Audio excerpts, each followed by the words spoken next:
प्रभु की स्तुति हो। ईश्वर का एक अच्छा सिपाही। मैं अच्छी कुश्ती लड़ चुका हूं, मैंने अपनी दौड़ पूरी कर ली है, मैंने विश्वास की रखवाली की है। 2 तिमोथेयु 4:7। एक मसीही जीवन में 3 महत्वपूर्ण बातों में से सबसे महत्वपूर्ण बात है सही लड़ाई लड़ना। वास्तविक इजरायली लोग, हम आध्यात्मिक इजरायलियों के लिए छाया और उदाहरण हैं। शास्त्रों के दोनों भागों में कहा गया है कि वे मिस्र देश से हथियारों से लैस होकर निकले थे। निर्गमन में लिखा है कि यद्यपि इजराइल के लोग बलि के बंधन में बंधे हुए थे, फिर भी वे पलिश्तियों से युद्ध कर रहे थे। कहीं ऐसा न हो कि वे पश्चाताप करके मिस्र लौट जाएं, इसलिए परमेश्वर ने उन्हें पलिश्तियों के देश के रास्ते से नहीं ले जाया, बल्कि लाल समुद्र के रेगिस्तान के रास्ते से घुमाकर ले गया। दूसरे, निर्गमन में कहा गया है कि इजराइल के लोग ऊंचे हाथ से निकले। फिरौन ने अपनी सेना के साथ इजरायलियों का पीछा किया। यहाँ भी ईश्वर ने उन्हें उनसे लड़ने की अनुमति नहीं दी, बल्कि स्वयं ईश्वर ने लाल समुद्र में मिस्रियों को परास्त कर उनका विनाश कर दिया। संक्षेप में कहें तो इजरायली लोग मिस्र देश से हथियारों से लैस होकर निकले, या तो उस स्थान पर जहां उन्हें सलाह दी गई थी, या अपनी निरंतर रेगिस्तानी यात्रा में उन्हें किसी वास्तविक युद्ध का सामना नहीं करना पड़ा। निर्गमन में यद्यपि अमालेकियों ने रेफिदाम में इजरायलियों से युद्ध किया, क्योंकि मूसा ने परमेश्वर के सामने अपना हाथ उठाए रखा था और इजरायली विजयी हुए। ये वे योद्धा नहीं थे जो मिस्र देश से निकले और मिद्यानियों पर बदला लेकर उन्हें नष्ट कर दिया, जिन्होंने युद्ध किया और यर्दन के किनारे की भूमि पर अधिकार कर लिया, क्योंकि वे जंगल में नष्ट ही हो गए थे। जबकि यहोवा से जुड़े रहने वाले प्रतिनिधि और भावी पीढ़ियां यहोशू और कालेब लड़े। लेकिन आमतौर पर जब हम इजरायलियों पर ध्यान देते हैं, तो यद्यपि वे मिस्र देश से युद्ध करने वाले पुरुषों के रूप में निकले थे, फिर भी उन्होंने वास्तव में युद्ध उस समय लड़ा जब वे उस भूमि पर अधिकार करने गए थे। विशेषकर यर्दन से आगे, कनान में यर्दन से पहले की तुलना में अधिक लोग शामिल हैं। जैसा कि हम ईसाई समुदाय में जानते हैं, हमें कनान की भूमि का उत्तराधिकार प्राप्त होना चाहिए, जो शाश्वत स्वर्गीय कनान है। तब स्वर्ग में कोई युद्ध नहीं होगा। स्वर्ग में अजगर के विरुद्ध युद्ध हम नहीं, बल्कि मीकाइल और उसके दूत करते हैं। इसलिए हमें इजरायलियों की जंगल यात्रा और कनान देश में हुए युद्ध के बारे में आध्यात्मिक रूप से सोचना चाहिए। इस संसार में अपने जीवन काल में परमेश्वर की आज्ञाओं का पालन करते हुए, उनकी स्तुति, आराधना और सेवा करके ईश्वर के प्रति श्रद्धापूर्वक जीवन जीने के द्वारा ही हमारी निर्जन यात्रा का वास्तविक अर्थ है। कनान देश का अर्थ है हमारा आध्यात्मिक जीवन, जिसमें हमें विजय प्राप्त करके उत्तराधिकारी बनने के लिए संघर्ष करना होगा। ये हमारे भीतरी व्यक्ति का आध्यात्मिक जीवन है, जो विजेता के रूप में उठाए जाने के योग्य होगा। ईश्वर के प्रेमी नहीं, बल्कि पेटू और सुख सुविधाओं के प्रेमी ईश्वर भक्ति का दिखावा तो करते हैं, लेकिन उसकी शक्ति को नकारते हैं। उनके लिए न तो कोई युद्ध होगा, न ही कोई संघर्ष, न ही कोई कठिनाई। जो लोग व्यर्थ की बातें देवताओं के समान कहते, वे अपने जीवन में खाते पीते और खेलते कूदते और मौज मस्ती करते। लेकिन ये सच है कि जो कोई भी मसीह यीशु में ईश्वरीय जीवन जीना चाहेगा, उसे सताया जाएगा। विरोधी शैतान गरजते हुए सिंह के समान उनके विरुद्ध बलपूर्वक कार्य करने के लिए घूमता फिरता है। यद्यपि हमारे आध्यात्मिक जीवन में युद्ध होता है, फिर भी कहा जाता है कि हमारा संघर्ष मांस और लहू के विरुद्ध नहीं है, क्योंकि हमारा ये मल्लयुद्ध लहू और मांस से नहीं, परंतु प्रधानों से और अधिकारियों से और इस संसार के अंधकार के हाकिमों से और उस दुष्टता की आत्मिक सेनाओं से है जो आकाश में है। इसीलिए आइए हम अपने आप को परमेश्वर के हवाले कर दें और एक अच्छे सैनिक की तरह शैतान का सामना करो, तो वो तुम्हारे पास से भाग निकलेगा। इसीलिए प्रभु में और उसकी शक्ति के प्रभाव में बलवंत होना होगा। परमेश्वर के सारे हथियार बांधना होगा और अच्छी लड़ाई लड़नी होगी। और सब कुछ करने के बाद एक विजेता के रूप में हम परमेश्वर के सामने दृढ़ता से खड़े हो सकते हैं। मसीह यीशु के अच्छे योद्धा बनने के लिए हमें भी प्रेरितों और नेताओं के साथ साथ कष्ट सहने होंगे। प्रेरित वे हैं जो मसीह के क्लेशों की घटी उसकी देह के लिए, अर्थात कलीसिया के लिए अपने शरीर में पूरा करते हैं, क्योंकि उनमें मसीह के कष्ट बहुतायत से हैं।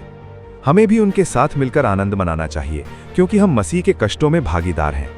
यद्यपि यीशु पुत्र थे, फिर भी उन्होंने अपने कष्टों और सिद्ध होने के द्वारा आज्ञा माननी सीखी। फिर भी आइए हम भी उनके कष्टों में भागीदार बने और आज्ञा मानने में परिपूर्ण हो जाएं। यीशु ने क्रूस पर मृत्यु तक आज्ञाकारी जीवन व्यतीत किया। हमें भी मृत्यु तक आज्ञाकारी रहते हुए जीवन व्यतीत करना चाहिए। आइए हम आज्ञा पालन में परिपूर्ण बने, जो एक अच्छे सैनिक का सबसे महत्वपूर्ण गुण है। इस प्रकार हम उसके कार्यों को अंत तक बनाए रख सकते हैं और यीशु के साथ शक्ति प्राप्त कर सकते हैं। यीशु मसीह का अच्छा सिपाही बनने और उसे प्रसन्न करने के लिए, जिसने उसे सिपाही होने के लिए चुना है, हमें अपने आध्यात्मिक जीवन में इस जीवन के मामलों में खुद को उलझाना नहीं चाहिए। एक सैन्य कर्मी को उसके दैनिक जीवन में आवश्यक सभी लाभ, वेतन और अन्य भत्ते अधिकारियों द्वारा सटीकता से दिए जाते हैं। फिर भी हमारे जीवन में हम परमेश्वर के अच्छे सिपाही के रूप में हमें उनकी दिव्य शक्ति दी गई है, जो जीवन और ईश्वर भक्ति से संबंधित है। इसीलिए हमें इस जीवन की चिंताओं में उलझना नहीं चाहिए और ना ही इस जीवन की चिंताओं से बोझिल होकर जीना चाहिए। यदि हम वे लोग हैं जो ईश्वर की सेवा करते हैं, हमें अपने जीवन के बारे में कोई विचार नहीं रखना है, क्या खाना पीना है और ना ही अपने शरीर के लिए क्या पहनना है। हमें दुनिया के उन देशों की तरह नहीं होना चाहिए जो धन दौलत की पूजा करते हैं, क्योंकि किसी ने उनकी परवाह नहीं की, इसीलिए वे बहुत सी बातों को लेकर परेशान हैं। अपनी सारी चिंता उसी पर डाल दो, क्योंकि उसको तुम्हारा ध्यान है। पवित्र आत्मा के माध्यम से परमेश्वर के राज्य के अनुभवों के साथ जब हम परमेश्वर की सेवा करते हैं, तो हमारा परमेश्वर हम में प्रसन्न होता है, क्योंकि हम उसे प्रसन्न करते हैं जिसने हमें सैनिक बनने के लिए चुना है। अन्यथा क्योंकि हम परमेश्वर के राज्य की तलाश करते हैं, हमारा स्वर्गीय सर्वशक्तिमान सेनापति हमारे सांसारिक जीवन के लिए आवश्यक सब कुछ देगा। दृढ़ और अटल रहो और प्रभु के काम में सर्वदा बढ़ते जाओ, क्योंकि हम जानते हैं कि हमारा परिश्रम प्रभु में व्यर्थ नहीं है। यीशु ने अपने सांसारिक जीवन के दिनों में हमेशा वे काम किए जो परमेश्वर को प्रसन्न करते थे और जीवित रहे। इसीलिए हमें अपने जीवन के बहुमूल्य अवसरों का सदुपयोग करना होगा। हम जो कुछ भी करें उसे मनुष्यों के लिए न करें, न परिवार के सदस्यों के लिए, न प्रियजनों के लिए, बल्कि प्रभु के लिए करें। इसे पूरे मन से करो, ये जानते हुए कि प्रभु से तुम्हें विरासत का प्रतिफल मिलेगा। आइए हम अच्छे सिपाही बने और परमेश्वर की सेवा करें। क्योंकि हम मसीह यीशु के अच्छे सिपाही हैं, इसलिए अच्छा युद्ध लड़ो, ताकि उसे प्रसन्न कर सको जिसने हमें सिपाही होने के लिए चुना है। अर्थात हमें न केवल युद्ध में शत्रु को परास्त करना चाहिए, बल्कि उससे प्राप्त होने वाली भारी लूट भी हासिल करनी चाहिए। कनान में युद्ध के बाद जब वे अपने घरों में लौटे, तो रुबेनियों और उनके साथियों ने शत्रुओं से लूट का बहुत सारा धन लाया और अपने डेरे लौट गए। अनंत काल में हमें भी परमेश्वर के प्रति धनी होकर लौटना चाहिए। हमारे जीवन में ईश्वर का आशीर्वाद हमें दिव्य अनुभवों से समृद्ध बनाता है। हमारे अपने परिश्रम से इसमें कुछ भी नहीं जोड़ा जा सकता। इसलिए याकूब की तरह हमें भी आशीष के लिए संघर्ष करना होगा और विजयी होना होगा। प्रार्थना में हमें प्रयास करना होगा और परमेश्वर से विनती करते हुए प्रार्थना करनी होगी। याकूब ने अपने परिवार और अपनी सारी सांसारिक आशीषों को नदी के पार भेजकर प्रार्थना करने के लिए खुद को प्रोत्साहित किया। वैसे ही हमें अपने विचारों से इस जीवन के सभी सुख सुविधाओं को दूर करना होगा और फिर प्रार्थना में संघर्ष करना होगा। हम जो एकनिष्ठ हृदय से परमेश्वर की सेवा कर रहे हैं, उसी एकनिष्ठ हृदय से हमें केवल परमेश्वर पर ही भरोसा रखना होगा। उनके लिए हमारा परमेश्वर अपने आप को शक्तिशाली प्रकट करेगा। जब तक तू मुझे आशीर्वाद न दे, तब तक मैं तुझे जाने न दूंगा। जैसे याकूब स्थिर रहा, वैसे ही हमें प्रार्थनाओं में प्रयास करना चाहिए। इस प्रकार स्वर्ग में सभी आत्मिक आशीषों से धन्य होना, हमें प्रार्थना में निरंतर प्रयास करना चाहिए और जीवन जीना चाहिए। बुद्धि से ही घर बनता है और समझ से ही वो स्थिर होता है, और ज्ञान से कमरे सभी बहुमूल्य और सुखद धन से भर जाएंगे। इसलिए परमेश्वर पिता के भेद और मसीह की पहचान प्राप्त करने के लिए, पूर्ण समझ की निश्चितता की सभी समृद्धि के लिए हमें महान युद्ध लड़ना होगा। इसके लिए हमें श्रम करना पड़ेगा, तब हम महान खजानों के साथ अपने अनंत घर लौट सकेंगे। इतना ही नहीं, सब कुछ करने के बाद खड़े होने में सक्षम होना, या हमें महिमा के साथ उसके सामने उपस्थित होने की आवश्यकता है।